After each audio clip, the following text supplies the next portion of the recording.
Hey guys, it is Monday here in West Virginia, so it is time for us to do our weekly Mopar Monday. And today we're doing something a little different. If you watched yesterday's video on the PBR Ram, I mentioned that I was going to do a diorama video on the what if scenario. What if Mr. Norm's Grand Spaulding Dodge existed today? So, just a little something I threw together while I was cleaning the cars. I had to dust these things like once every 4 weeks or so. So I was taking everything down and dusting them, and I figured, you know what, I'm going to go ahead and throw the new ones down here on the lot and take some pics of it and then do a video on it so everybody could see what the new Mopars look like sitting at the diorama. Because some of these Dodge dealerships that look like this still exist today. I don't know, I call it like the 80s and 90s Dodge dealership, something like this with a smaller service center in the back with maybe 4 bays, and then you have your showroom that holds like 3 to 4 cars, and then a small lot that holds like 20 or 30 pieces, something like that. But anyways, what I did on the front line here, as you can see, we have a Viper ACR. This is from Tarmac Works, and we just did an unboxing on it maybe a week ago. Pretty nice car. And then the next one is a very, very nice car. I wish I had more of these. This is the Stance Hunters. I think it's based on the 2019 SRT Hellcat. In Destroyer Gray. Looks really, really good. The details are phenomenal. And the next 1 and 2 are from Autoworld. Both of these are Dodge Demons. I just figured at Mr. Norm's, he would have the most potent, powerful cars in front of the dealership to be like their spotlight, their spokesman for the dealership. And that's why I have 2 Demons out here and one in a Destroyer Gray because it looks mean, and then your ACR not Cobra Viper. They were both designed by Shelby, but the original Viper was. I don't know about the ACR. But then the family style high performance, had to have one of them out here, an SRT Durango. And then you have also your 4-door sedan, the Red Eye Hellcat Charger. I think I said that backwards, but anyways, you have one of those out here because I believe that's one of, or is the most powerful Charger on the market.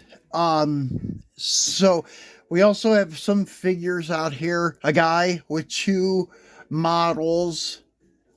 He's kind of doing a, I would say, television commercial. I always have them up front, like a television commercial's being shot. You see him with his microphone, and he looks like a car salesman type guy, and the models are there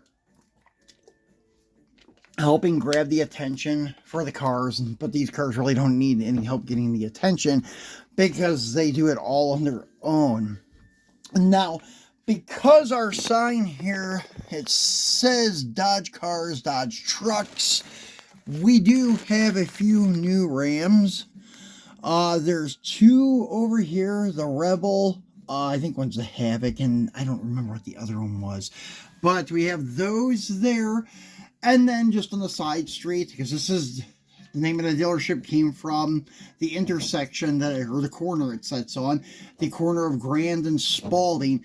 I don't know which road is which. I've never been there in person, so I'm not sure if it's the main strip is Grand and the side road is Spaulding.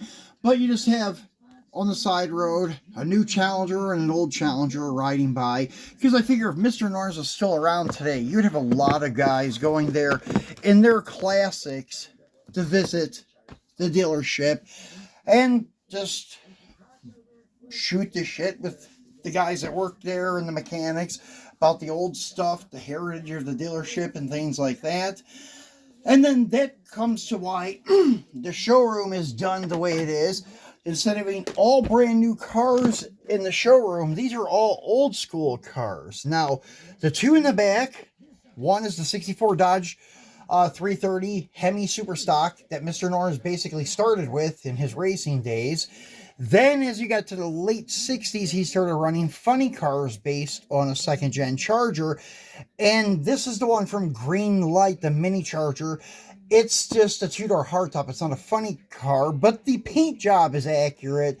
Just the car itself isn't. It's based on a second-gen Charger. It is a second-gen Charger, which is cool and all, but it should have been a funny car. Now, going down here, you can see the two there better if I go through the front window. The one on the right is a 71 Dodge Demon GSS. That is his car that he had built at his dealership, a modded 71 Demon. I believe 71 was a tri-power. I can't recall. 71 was tri-power, 72 was the Paxton Supercharger, or vice versa. I cannot remember. And then sitting across from it is not a converted car by Mr. Norm. It's just a 71 Hemi Charger. Oh, sorry guys, trying to move something to set the camera stand back down. And it was originally sold at Mr. Norm's. This car's from Greenlight, the Barrett Jackson series, from a long time ago, probably, I don't know, 2016, something like that. And if you read the package on the back of it, it even tells you this car was originally sold at Mr. Norm's Grand Spaulding Dodge in Chicago. So that's why I picked that one to put in there. Plus, it's actually one of my favorite cars in my collection. I have some really cool cars, some really hard to find ones, but that Hemi Orange with a black vinyl top and black interior 71 Charger is just super cool. One of my favorites. And then moving along here to the side of the dealership, I'll zoom in a little. You have a line of 5 Challengers there that are, let me move this light post, that are converted by Liberty Walk. And a lot of dealers and such usually collaborate with some conversion companies for vans and trucks that have conversions done. And I just figure as popular as Liberty Walk is in the car scene nowadays, maybe Grand Spaulding Dodge would have collaborated with them. And with that being said, there's 5 Challengers here that were SRTs that they took and they put the LBWK wide body kit on, which is a little bit more aggressive than the stock Mopar one.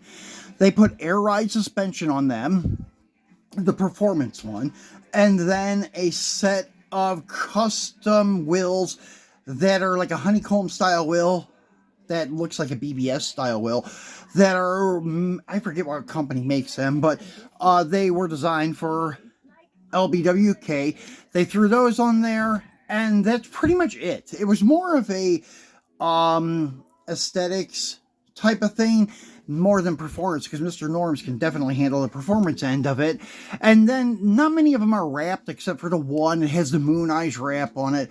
Probably that one and like a golf wrap probably be the 2 most popular things that people would want, because in the diecast community, the livery that's most collected, I think, are the golf livery and the Moon Eyes livery.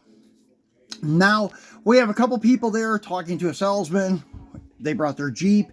Not sure, maybe they're trading it in for a new Challenger or something like that, or they just want to buy a Challenger. And now going to the front row.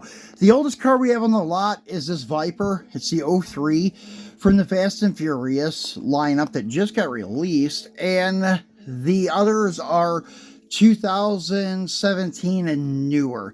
You have the Challengers in the front row.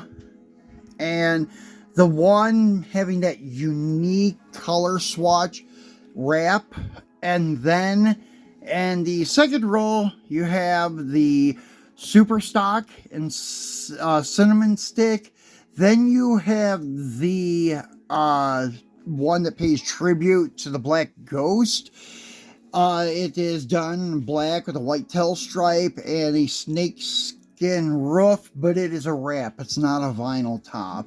Then you have a few more Chargers. Some are the red eyes, and one is a 2000, it may even be 16, so I was wrong by saying 17 and newer, but I think this dark blue one that looks like B5 blue is going to be a 16 Dodge Charger Daytona, and then the other white one is a red eye. I think it's a 2019 or 2021, I can't recall. And then the light blue one is a 19, and it's just, I think, a regular Hellcat. Done in a petty blue color. And then in the back row, you have a new Ram Bighorn, a new SXT Durango, and then an SRT in the Destroyer Gray that looks like somebody has stopped to look at. He brought his classic 71 RT, and it looks like his wife is checking out the Durango. And then we have 3 more new Challengers there. And then over there, there's a dog and some car parts laying on a bench. Some of the stuff I didn't take down that I have in the regular diorama, meaning the old school stuff, the old cars and such. And I'm going to be putting them back because that's the one that I like leaving as the permanent diorama, is the one with the classic cars. The new stuff on the diorama really does look cool, and I like it for taking pics and doing a video for everyone. But when it comes down to it, I like the classics on the lot better because it just looks more authentic. But yeah, that's it for our Mopar Monday, guys. Hope you enjoyed it. We'll be back again on Friday for a Free Friday, but hopefully something else will come in between now and then, and we'll be back before Friday. If not, enjoy your first full week of the new year, and we will see you on Friday. Thanks for watching.